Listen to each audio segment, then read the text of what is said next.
If you want to communicate well, you have to understand psychology and culture.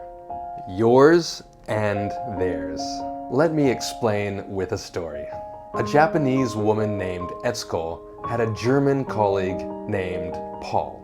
In her role, Etsuko often needed to contact Paul to get information and help. But Etsuko felt bad for asking him for help so often.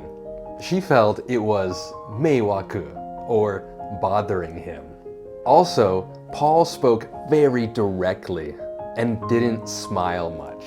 So Etsuko thought he didn't like her or her requests, and she tried to avoid communicating with him.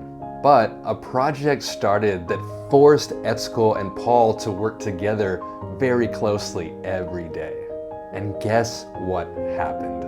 On the second day of the project, Paul told Etsuko, "I really like working with you in many ways except one thing.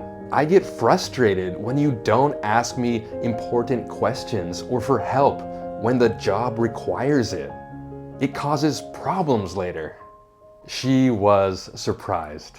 But they discussed how to communicate better, and after just a few days, they worked really well together.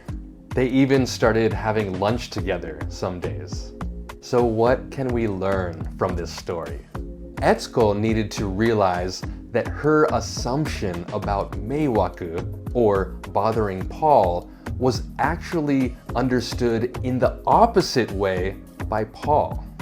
He wanted to be bothered because of his direct German communication style and desire for quick efficiency. She needed to understand his culture, but also her own cultural assumptions. She also learned that Paul didn't dislike her.